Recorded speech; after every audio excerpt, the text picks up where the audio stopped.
Okay, so hi all, welcome to ACB academy. എല്ലാവർക്കും ACB അക്കാഡമിയുടെ പുതിയൊരു സെക്ഷനിലേക്ക് സ്വാഗതം. സോ നമ്മുടെ IBSA ടയർ 3 അല്ലേ, നമ്മുടെ ഇന്റർവ്യൂവിന് വേണ്ട പ്രിപ്പറേഷൻസ് അറിയാം. ഓൾറെഡി നമ്മൾ ടയർ 2ന്റെ എക്സാംസും എല്ലാം എന്താണ് ഒരുപാട് പേര് അറ്റൻഡ് ചെയ്ത് കഴിഞ്ഞു. അപ്പോൾ നമ്മുടെ എക്സ്പെക്ടഡ് മാർക്കും കാര്യങ്ങളെല്ലാം വെച്ചിട്ട് നമ്മൾ ഓൾറെഡി എന്ത് ചെയ്തിട്ടുണ്ട്, റിസൾട്ട് വന്നിട്ടില്ലെങ്കിൽ പോലും നമുക്കെല്ലാം അനലൈസിലേക്ക് എത്തിയിട്ടില്ലെങ്കിൽ പോലും ഓൾറെഡി നമുക്ക് ഈ പറയുന്ന പോലെ എന്താണ് ലാസ്റ്റ് ഇയറിൽ എക്സാംസ് കംപ്ലീറ്റ് ചെയ്തവരല്ലേ, നമുക്ക് ക്വാളിഫൈഡ് ആവുന്ന വിശ്വാസമുള്ളവരെല്ലാം നല്ല രീതിയിൽ എന്തുണ്ട് പ്രിപ്പറേഷൻസോളം മുന്നോട്ട് കൊണ്ടുപോകുന്നുണ്ട്. സോ നമ്മൾ ഓൾറെഡി പറഞ്ഞത് റിസൾട്ട് വന്നതിന് ശേഷം നമുക്ക് എന്തില്ല പഠിച്ച് അല്ലെങ്കിൽ ഇന്റർവ്യൂ ക്ലിയർ ചെയ്യാമെന്ന് പറയുന്നത് നമുക്ക് പോസിബിൾ ആയിട്ടുള്ള ഒരു കാര്യമല്ല അല്ലേ. സോ നമ്മൾ ക്വാളിഫൈ ആവുമെന്ന് ഉറപ്പുള്ളവരാണെന്നുണ്ടെങ്കിൽ അല്ലെങ്കിൽ നമുക്ക് ടയർ 2 നമുക്ക് ഓൾറെഡി അറിയാം നമുക്ക് എന്താ എഴുതി കഴിയുമ്പോഴൊക്കെ ക്വാളിഫൈ ആവില്ല എന്നുള്ളത് അല്ലേ. സോ നമ്മൾ എപ്പോഴും പറയാറുള്ളത് 95% എന്ത് ചെയ്യും, 95% ആൾക്കാർ എന്ത് ക്വാളിഫൈ ചെയ്യും, ടയർ 2 ക്വാളിഫൈ ചെയ്യും. നിങ്ങളുടെ ടയർ 1ലെ മാർക്ക് തന്നെയാണ് നിങ്ങൾക്ക് എന്ത് ചെയ്യുക ഇമ്പോർട്ടൻ്റ് ആയിട്ട് നിങ്ങൾക്ക് വരിക അല്ലേ. സോ അതുകൊണ്ട് ഇനി അങ്ങോട്ടുള്ള ദിവസങ്ങളിൽ എങ്ങനെ പ്രിപ്പയർ ചെയ്യണം എന്നുള്ളതായിരിക്കും പ്രധാനമായിട്ടും എല്ലാവരുടെയും ഒരു കൺസേൺ. എന്തിനൊക്കെ ഫോക്കസ് കൊടുക്കണം. ഇപ്പം മറ്റ് എക്സാമുകളുടെ ഭാഗമായിട്ട് അല്ലെങ്കിൽ IB എക്സാംസിന്റെ ഭാഗമായിട്ട് നേരത്തെ ഇന്റർവ്യൂ അറ്റൻഡ് ചെയ്തിട്ടുള്ളവരുണ്ടെന്നുണ്ടെങ്കിൽ കുറച്ച് അതിനെക്കുറിച്ച് ഒരു ഐഡിയ കാണും. ഇനി അതല്ല നിങ്ങൾ ഫ്രഷേഴ്സ് ആണ് എന്നുണ്ടെങ്കിൽ അതുമായിട്ട് ബന്ധപ്പെട്ടാണ് ചെറിയൊരു ക്ലാരിറ്റി കുറവൊക്കെ ഉണ്ടായിരിക്കും അല്ലേ. സോ ഓൾറെഡി നമ്മുടെ ഇന്റർവ്യൂവിന്റെ ക്ലാസ് നമ്മൾ സ്റ്റാർട്ട് ചെയ്തിട്ടുണ്ട്. അതുമായിട്ട് ബന്ധപ്പെട്ട് എങ്ങനെയൊക്കെയാണ് പ്രിപ്പയർ ചെയ്യേണ്ടത് അതിന്റെ കൂടുതൽ കാര്യങ്ങളൊക്കെയാണ് ഈ വീഡിയോയിൽ നമ്മൾ ഡിസ്കസ് ചെയ്യുക. സോ ആദ്യം തന്നെ നിങ്ങൾ ഇന്റർവ്യൂ അറ്റൻഡ് ചെയ്യുന്ന ടൈമിൽ എന്തിനൊക്കെയാണ് നിങ്ങൾ കൂടുതലായിട്ട് ഫോക്കസ് കൊടുക്കുന്നത് ചോദിച്ചാൽ അവിടെ നിങ്ങൾ അറിയേണ്ട കാര്യം, നിങ്ങൾ ഇന്റലക്ച്വൽ നോളജിലെ ബുക്ക് നോളജിന് അപ്പുറത്തേക്ക് അവിടെ അനലൈസ് ചെയ്യുന്ന കുറച്ച് കാര്യങ്ങളും കൂടി ഉണ്ട്. അതിൽ ഏറ്റവും പ്രധാനപ്പെട്ട ഒരു കാര്യമാണ് നിങ്ങളുടെ റെസ്പോൺസ് എന്ന് പറയുന്നത്. ഓക്കെ, അതിൽ ഏറ്റവും പ്രധാനപ്പെട്ട ഒരു കാര്യമാണ് നിങ്ങളുടെ റെസ്പോൺസ് എങ്ങനെയാണെന്നുള്ളത്. നിങ്ങളുടെ റെസ്പോൺസ് എപ്പോഴും ഏതൊരു സ്റ്റേജിലും എന്താണ് അവിടെ അനലൈസ് ചെയ്യുന്ന ഒരു കാര്യമാണ് അല്ലേ. സോ നിങ്ങൾ സ്റ്റാർട്ട് ചെയ്യുമ്പോൾ തന്നെ ആദ്യം തന്നെ നിങ്ങൾ നോക്കേണ്ട ഒരു കാര്യമാണ്, ഒന്ന് നിങ്ങളുടെ അപ്പിയറൻസിൽ കുറച്ച് കാര്യങ്ങൾ നിങ്ങൾ എന്ത് ചെയ്യണം, ശ്രദ്ധിക്കണം. അപ്പിയറൻസുമായിട്ട് ബന്ധപ്പെട്ട് നിങ്ങൾ ശ്രദ്ധിക്കേണ്ടതായിട്ടുള്ള കുറച്ച് കാര്യങ്ങളുണ്ട് അല്ലേ. അത് കൃത്യമായിട്ടുള്ള ഓറിയന്റേഷനും കാര്യങ്ങളെല്ലാം നമ്മളിവിടെ പ്രൊവൈഡ് ചെയ്യുന്നതായിരിക്കും. ഡീറ്റെയിൽഡ് ആയിട്ട് തന്നെയാണ് എന്തൊക്കെ കാര്യങ്ങളാണ് ശ്രദ്ധിക്കേണ്ടതുള്ള ബേസിക് കാര്യങ്ങൾ നമ്മൾ പറയുന്നതായിരിക്കും. ഓക്കെ, ബേസിക് ആയിട്ടുള്ള കുറച്ച് കാര്യങ്ങൾ അറിഞ്ഞിരിക്കുക. ഈ പറയുന്ന പോലെ ലൈറ്റ് കളർ ഡ്രസ്സസിന്റെ കാര്യമാണെന്നുണ്ടെങ്കിലും യൂസ് ചെയ്യുന്ന കോട്ടിന്റെ ആണെങ്കിലും അല്ലെങ്കിൽ എന്താണ് ഷൂസ്, അങ്ങനെ കുറച്ച് കാര്യങ്ങൾ അപ്പിയറൻസിന്റെ കേസിൽ വരുന്നുണ്ട്. അതൊക്കെ നമ്മൾ ജനറലായിട്ട് ശ്രദ്ധിക്കേണ്ട കുറച്ച് കാര്യങ്ങളാണ് അല്ലേ. ആൻഡ് അതിനുശേഷം നോക്കി പറഞ്ഞാൽ ഡോക്യുമെന്റ് വെരിഫിക്കേഷൻ കാര്യങ്ങളെല്ലാം അവിടെ നടക്കുമായിരിക്കും. നമ്മൾ ഇന്റർവ്യൂവിന് സ്റ്റാർട്ടിങ് നടക്കുന്ന ഒരു കാര്യമാണ് ഡോക്യുമെന്റ് വെരിഫിക്കേഷൻ എന്ന് പറയുന്നത്.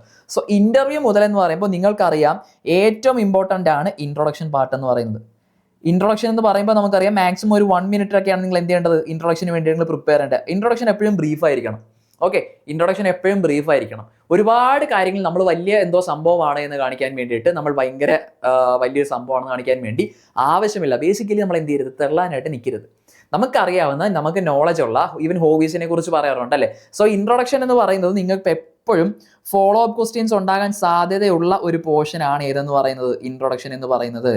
സോ ഇൻ കേസ് ക്വസ്റ്റ്യൻസ് വന്നാലും നിങ്ങളെ കൊണ്ട് ആൻസർ ചെയ്യാൻ പറ്റും, അല്ലെങ്കിൽ നിങ്ങൾക്ക് അത്യാവശ്യം ഡീറ്റെയിൽ ആയിട്ട് കോൺഫിഡൻ്റ് ആയിട്ട് സംസാരിക്കാൻ പറ്റും എന്നുള്ള വിഷയങ്ങളെ കുറിച്ച് മാത്രം നിങ്ങൾ എന്ത് ചെയ്യുക, നിങ്ങൾ ഇൻട്രൊഡക്ഷനിൽ പറയാനായിട്ട് ശ്രദ്ധിക്കുക. ഓക്കെ, ബ്രീഫ് ആയിരിക്കണം. അതിൽ ഒരുപാട് കാര്യങ്ങൾ വലിച്ചു വാരി പറയാനായിട്ട് നിൽക്കരുത്. നിങ്ങൾക്ക് കോൺഫിഡൻസ് ഇല്ല അല്ലെങ്കിൽ ക്വസ്റ്റ്യൻസ് വന്നാൽ നിങ്ങൾക്ക് ആൻസർ ചെയ്യാൻ പറ്റില്ല എന്നുള്ള കാര്യങ്ങളെക്കുറിച്ച് നിങ്ങൾ എന്ത് ചെയ്യരുത്, ഒരു കാരണവശാലും ഇൻട്രൊഡക്ഷനിൽ പറയാനായിട്ട് പാടില്ല.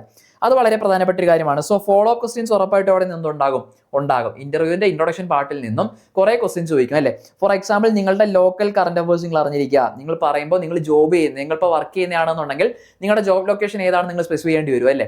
അല്ലെങ്കിൽ അത് നിങ്ങൾ പഠിക്കുന്ന ഒരു കോളേജ് ആയിരിക്കാം, അല്ലെങ്കിൽ നിങ്ങൾ താമസിക്കുന്ന സ്ഥലമായിരിക്കാം. അങ്ങനെ നിങ്ങൾ പറയുന്ന സ്ഥലങ്ങളെ കുറിച്ചുള്ള ഒരു ലോക്കൽ കറന്റ് അഫയേഴ്സ്, അതിനെക്കുറിച്ചുള്ള ബേസിക് കാര്യങ്ങൾ നിങ്ങൾക്ക് അറിവുണ്ടായിരിക്കണം. ആൻഡ് നിങ്ങൾ സ്പെഷ്യലൈസ് ചെയ്തിരിക്കുന്ന സബ്ജക്ട്, അതുമായിട്ട് ബന്ധപ്പെട്ട് നിങ്ങൾക്ക് എന്ത് വരാം, ക്വസ്റ്റ്യൻസ് വരാനുള്ള സാധ്യതയുണ്ട്. അപ്പോൾ അതൊക്കെ നിങ്ങൾ എന്ത് ചെയ്യണം, ഉറപ്പായിട്ടും പഠിക്കേണ്ട സിറ്റുവേഷൻസ് ഉണ്ടായിരിക്കണം അല്ലേ. സോ ഇതൊക്കെ ബേസിക് ആയിട്ട് നിങ്ങൾ ഇൻട്രൊഡക്ഷൻ പറയുമ്പോൾ അതിൽ നിന്നും ഫോളോ അപ്പ് ക്വസ്റ്റ്യൻസ് വരാൻ സാധ്യതയുള്ള കാര്യങ്ങളാണ് ഞാൻ പറഞ്ഞത്. ഇത്രയല്ല, ഒരുപാട് കാര്യങ്ങളുണ്ട്. അതെല്ലാം നമ്മൾ ഡീറ്റെയിൽ ആയിട്ട് നമ്മുടെ ക്ലാസ്സിൽ നമ്മൾ പറയും കേട്ടോ. അതിൻ്റെയൊക്കെ ഓറിയന്റേഷൻ നമ്മൾ പ്രൊവൈഡ് ചെയ്യും. അപ്പോൾ ഇതൊക്കെ ബേസിക് ആയിട്ട് നിങ്ങൾ ശ്രദ്ധിക്കേണ്ട കാര്യമാണ്. ആൻഡ് ഓഫ് കോഴ്സ് ഞാൻ ഈ പറഞ്ഞ സബ്ജക്ട് നോളജ് ഇമ്പോർട്ടൻ്റ് ആണ്. ആൻഡ് നിങ്ങൾക്ക് ക്വസ്റ്റ്യൻസ് വരാറുള്ള പ്രധാനപ്പെട്ട ഏരിയ എന്ന് പറയുന്നത്, എപ്പോഴും നമ്മൾ പറയുന്നതാണ്, നമുക്ക് ഒരുപാട് കാര്യങ്ങളുണ്ട് എന്നുണ്ടെങ്കിലും എപ്പോഴും നാഷണൽ സെക്യൂരിറ്റി എന്ന് പറയുന്ന ടോപ്പിക്ക് നമ്മൾ എന്ത് ചെയ്യണം, നല്ലോണം നമ്മൾ പഠിച്ചിരിക്കണം അല്ലേ. നാഷണൽ സെക്യൂരിറ്റി റിലേറ്റഡ് മാറ്റേഴ്സ് എന്ത് ചെയ്യണം, ഉറപ്പായിട്ട് നമ്മൾ പഠിച്ചിരിക്കണം. അതുപോലെ ഇന്റലിജൻസ് ആക്ടിവിറ്റീസ് സ്പെസിഫിക് ആയിട്ട് നമ്മൾ എന്ത് ചെയ്യണം, പഠിക്കണം അല്ലേ. ക്വസ്റ്റ്യൻസ് വരാൻ സാധ്യതയുള്ള ഒരു ഏരിയയാണ് ഇന്റലിജൻസ് ആക്ടിവിറ്റീസ് എന്ന് പറയുന്നത്. അപ്പോൾ ഇതും പഠിച്ചിരിക്കണം. ഇതുമായിട്ട് ബന്ധപ്പെട്ട കറന്റ് അഫയേഴ്സ് ഇതുമായിട്ട് ബന്ധപ്പെട്ട മാത്രമല്ല, കറന്റ് അഫയേഴ്സ് പഠിച്ചിരിക്കുക എന്നുള്ളത് വളരെയധികം ഇമ്പോർട്ടൻ്റ് ആണ്. Especially national security related current അഫയേഴ്സും ഡിഫൻസ് റിലേറ്റഡ് കറന്റ് അഫയേഴ്സും ഒക്കെ നമ്മൾ എന്ത് ചെയ്യണം, ഉറപ്പായിട്ടും നല്ല രീതിയിൽ അറ്റ്ലീസ്റ്റ് 1 ഇയറിലേക്കുള്ളെങ്കിലും പഠിച്ചിട്ട് പോകുക എന്നുള്ളത് എന്താണ്, നമുക്ക് വളരെയധികം ഇമ്പോർട്ടൻ്റ് ആണ് അല്ലേ. സോ ഇതൊക്കെയാണ് നമുക്ക് മാർക്ക് സ്കോർ ചെയ്യാനായിട്ട് പറ്റുന്ന ഏരിയാസ് എന്ന് പറയുന്നത്. സോ ഇവിടെ ഞാൻ പറയുന്ന കേസ് ഇപ്പം നിങ്ങൾക്ക് അറിയാവുന്ന പോലെ ചോദിക്കുന്ന സബ്ജക്ട്സോ അല്ലെങ്കിൽ കാര്യങ്ങളെല്ലാം എപ്പോഴും നിങ്ങൾക്ക് ഡീപ്പായിട്ട് അറിയണം എന്നുണ്ടോ, ഇല്ല. അവിടെ നിങ്ങളുടെ സബ്ജക്ട് നോളജ് അല്ലെങ്കിൽ കണ്ടന്റ് നോളജിനേക്കാൾ അവിടെ ഞാൻ മെഷർ ചെയ്യുന്നത് നേരത്തെ ഞാൻ പറഞ്ഞതുപോലെ തന്നെ നിങ്ങളുടെ റെസ്പോൺസ് ആണ്. നിങ്ങളുടെ റെസ്പോൺസ് ആൻഡ് ലാംഗ്വേജ് വളരെ ഇമ്പോർട്ടൻ്റ് ആണ്. കണ്ടന്റ് നോളജ് ഇമ്പോർട്ടൻ്റ് അല്ല എന്നല്ല ഞാൻ പറയുന്നത്, ബട്ട് അതിനേക്കാൾ കൂടുതൽ അവർ പലപ്പോഴും എന്ത് ചെയ്യും, ഈ പറയുന്ന പോലെ നിങ്ങളുടെ റെസ്പോൺസും ലാംഗ്വേജും ഒക്കെ വാല്യൂറ്റ് ചെയ്യും. അതുപോലെ പ്രാക്ടിക്കൽ സിറ്റുവേഷൻസ് നിങ്ങൾക്ക് പ്രൊവൈഡ് ചെയ്യാറുണ്ട്. പല പ്രാക്ടിക്കൽ സിറ്റുവേഷൻസ് നിങ്ങൾക്ക് എന്ത് ചെയ്യും, പ്രൊവൈഡ് ചെയ്യും. സോ അങ്ങനത്തെ സിറ്റുവേഷൻസ് പ്രൊവൈഡ് ചെയ്യുന്ന ടൈമിലൊക്കെ നിങ്ങൾ അറിഞ്ഞിരിക്കുക, നിങ്ങൾ അവരെ റെസ്പോണ്ട് ചെയ്ത് ഒരു ഇന്റലക്ച്വൽ ആയിട്ടോ അല്ലെങ്കിൽ നിങ്ങൾ ഹീറോയ്ക്കായിട്ട് റെസ്പോണ്ട് ചെയ്യണം എന്നല്ല. ആസ് എൻ IB ഓഫീസർ അവർ പ്രൊവൈഡ് ചെയ്യുന്ന ചില സിറ്റുവേഷൻസിൽ നിങ്ങളെ എങ്ങനെ ആക്ട് ചെയ്യും എന്നുള്ള രീതിയിലുള്ള ക്വസ്റ്റ്യൻസ് ആയിരിക്കും പലപ്പോഴും അവിടെ ഉണ്ടാകാം. അപ്പോൾ അവിടെ ഓവറായിട്ട് കാര്യങ്ങൾ ചെയ്യണം എന്നൊന്നുമല്ല. അപ്പോൾ അങ്ങനത്തെ ക്വസ്റ്റ്യൻസ് ആൻസർ ചെയ്യണം എന്നുണ്ടെങ്കിൽ IBയുടെ മോഡസ് ഓഫ് ഓപ്പറാൻഡിയെ കുറിച്ചൊക്കെ അല്ലേ, IBയുടെ SOP കുറിച്ചൊക്കെ കുറച്ചൊരു ധാരണകൾക്ക് ഉണ്ടായിരിക്കണം. അപ്പോൾ അങ്ങനത്തെ ബേസിക് കാര്യങ്ങളൊക്കെ അറിയാന്നുള്ളത് എന്താണ്, IBയുടെ കേസിൽ നിങ്ങൾക്ക് ഇമ്പോർട്ടൻ്റ് ആണ്, ഇന്റർവ്യൂവിന്റെ കേസിൽ ഇമ്പോർട്ടൻ്റ് ആണ് അല്ലേ. അപ്പോൾ ഇതൊക്കെ ബേസിക് ആയിട്ട് ശ്രദ്ധിക്കേണ്ട കുറച്ച് കാര്യങ്ങളാണ്. ഇന്റർവ്യൂവിന്റെ ഓറിയന്റേഷൻ ഇങ്ങനെ മാത്രമല്ല നമ്മൾ പ്രൊവൈഡ് ചെയ്യുന്നത്, ഡീറ്റെയിൽഡ് ആയിട്ടുള്ള ഇന്റർവ്യൂവിന്റെ ഓറിയന്റേഷനും കാര്യങ്ങളെല്ലാം നമുക്ക് നമ്മുടെ IBSAയുടെ ഇന്റർവ്യൂ ബാച്ച് നമ്മൾ സ്റ്റാർട്ട് ചെയ്തിട്ടുണ്ട്. അവിടെ നിങ്ങൾക്ക് അവൈലബിൾ ആയിരിക്കും. ഓക്കെ, സോ ഞാൻ പറഞ്ഞ പോലെ തന്നെ കൃത്യമായിട്ടുള്ള ഓറിയന്റേഷൻ സെക്ഷൻ ഉണ്ടായിരിക്കും. ആൻഡ് ഇന്റർവ്യൂവിന്റെ സ്ട്രാറ്റജി ക്ലാസ്സസ് നിങ്ങൾക്ക് പ്രൊവൈഡ് ചെയ്യുന്നതായിരിക്കും. ആൻഡ് എക്സ്പെക്ടഡ് ക്വസ്റ്റ്യൻസിന്റെ ഡിസ്കഷൻസ് ഉണ്ടായിരിക്കും. And you will also have mock interview sections. അതിന്റെ ഡീറ്റെയിൽസ് എല്ലാം നമ്മൾ പറയാം അല്ലേ. സോ ഇന്റർവ്യൂവിന് ആവശ്യമായിട്ടുള്ള കണ്ടന്റ് ക്ലാസ്സും എല്ലാം നമ്മൾ പ്രൊവൈഡ് ചെയ്യുന്നത്, സബ്ജക്ട് വൈസ് ക്ലാസ് നമ്മൾ പ്രൊവൈഡ് ചെയ്യും. കറന്റ് അഫേഴ്സ് സ്പെഷ്യൽ സെക്ഷൻസ് ആയിട്ട് നിങ്ങൾക്ക് എന്ത് ചെയ്യും, പ്രൊവൈഡ് ചെയ്യുന്നതായിരിക്കും. ആൻഡ് നമുക്കറിയാം റെഗുലർ ഓറിയന്റേഷൻ സെക്ഷൻസ് കാര്യങ്ങളെല്ലാം ഉണ്ടായിരിക്കും. ആൻഡ് ഇന്റർവ്യൂവിന് നിങ്ങൾ ഫോളോ ചെയ്യേണ്ട സ്ട്രാറ്റജീസും കാര്യങ്ങളെല്ലാം എക്സ്പേർട്സിന്റെ സൂപ്പർവിഷനോടുകൂടി തന്നെ നിങ്ങൾക്ക് ക്ലാസ്സസ് പ്രൊവൈഡ് ചെയ്യുന്നതായിരിക്കും. ആൻഡ് മോക്ക് ഇന്റർവ്യൂ ഉണ്ടാവും, അതിന്റെ കൂടുതൽ കാര്യങ്ങളെല്ലാം നമ്മൾ നിങ്ങൾക്ക് പ്രൊവൈഡ് ചെയ്യുന്നതായിരിക്കും. സോ IBSA ഇന്റർവ്യൂവിന് വേണ്ടിയിട്ടുള്ള ഒരു കംപ്ലീറ്റ് ബാച്ച് ആണ് നമ്മൾ സ്റ്റാർട്ട് ചെയ്തിരിക്കുന്നത്. ഓൾറെഡി നമ്മുടെ ടയർ 2 ഒരുപാട് സ്റ്റുഡൻസ് അറ്റൻഡ് ചെയ്തു. അവരെല്ലാം ഈ പറഞ്ഞ വളരെ കോൺഫിഡന്റ് ആയിട്ടാണ് ടയർ 3യുടെ പ്രിപ്പറേഷൻ സ്റ്റാർട്ട് ചെയ്തിട്ടുണ്ട്. സോ പുതിയതായിട്ട് ജോയിൻ ചെയ്യാൻ ആഗ്രഹിക്കുന്നവർ എത്രയും വേഗം സ്ക്രോൾ കാണുന്ന നമ്പറിലേക്ക് കോൺടാക്ട് ചെയ്താൽ നിങ്ങൾക്ക് അവിടെ കൂടുതൽ ഡീറ്റെയിൽസ് അവൈലബിൾ ആയിരിക്കും. സോ എത്രയും പെട്ടെന്ന് വിളിക്കുക, അഡ്മിഷൻസ് എടുക്കുക. നിങ്ങളുടെ അഡ്മിഷൻസ് പ്രിപ്പറേഷൻസ് എത്രയും സ്റ്റാർട്ട് ചെയ്യാൻ ടൈമില്ല. ഞാൻ പറഞ്ഞ പോലെ തന്നെ എക്സാമിൻ്റെ റിസൾട്ട് വന്നിട്ട് പ്രിപ്പയർ ചെയ്യാന്ന് പറയുന്ന ഒരു എക്സാം അല്ല, ഒരു സ്റ്റേജ് അല്ല നമ്മുടെ ടയർ 3 എന്ന് പറയുന്നത്.